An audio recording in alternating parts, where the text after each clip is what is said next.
I don't really know if it's day or night because it looks like nothing. The last 50k I cry a lot and I scream a lot because when you don't let the emotion out, you get sick of your own emotion. The weather today was absolutely crazy. Riding alone is not a problem. The weather is a problem. I've done rides in rain and all, but not this long. The whole race is very hard. Professional cycling really wasn't as hard as this race.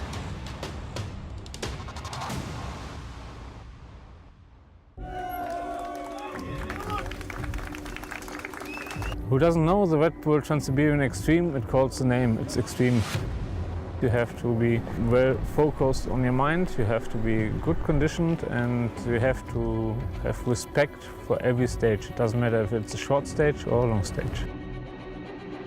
It's difficult to choose the tactics because maybe they are stronger than me, but sometimes it's better to go with them and use a little bit more energy than be 300 kilometers alone in headwind. Other participants of the race are younger than me, but I do not want to fall out of the peloton like Amit and Patricio. So I use all the available means and struggle to be among the leading athletes.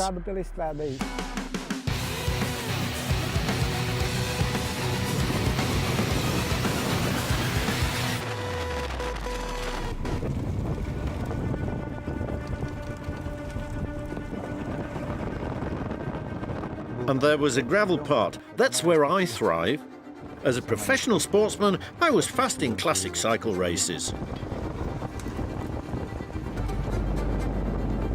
There were large crushed stones on the gravel road, and the race leader, Pierre Bischoff, burst the rim of a rear wheel. This is an unpleasant moment, but it did not stop him from keeping on the race. I've been really unlucky on the gravel. Like every time I hit gravel, I have flat tires, really.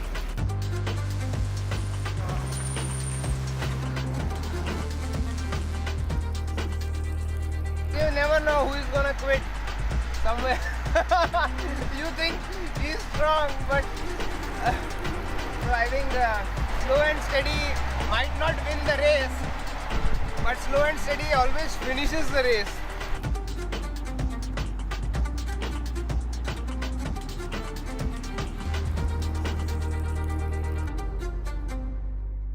The pain is unbearable, and I just can't force myself to go on. And then what? Walk on crutches? Vladimir damaged the LCL in his knee. Right now, I can tell you officially that he quit the stage after 60 kilometers and will continue riding in minor category. You should be crazy to ride Red Bull Trans-Siberian Extreme. He used up too much energy.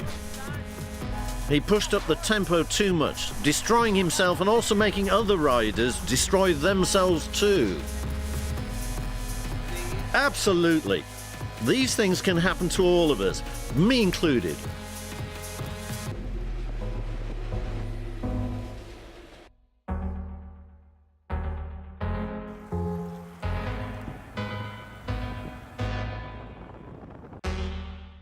I feel that I could finish the stage today, but I would have finished in such bad shape that I could not have been able to complete the next stages. It's definitely a king stage. The decision was made based on the time, and I decided to complete in Vladivostok. My emotions on the king stage was just to show that will be a good move for the next editions to make on the king stage a solo time trial. Because on the king stage with 1,400 kilometers you have to play a lot with your sleeping tactic, with your food station tactic, if you stay or not. And I'm sure the time which I've set, it's not the fastest one, it can be broken again.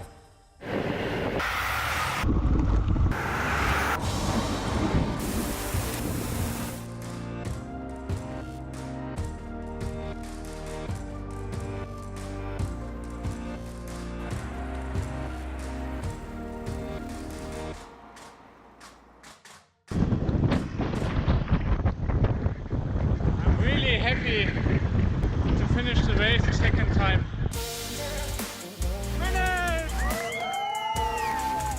The race is quite young, so it's quite interesting when you have the chance to set new records, and especially on the King Stage. But at the end, the most important thing is to reach the finish line.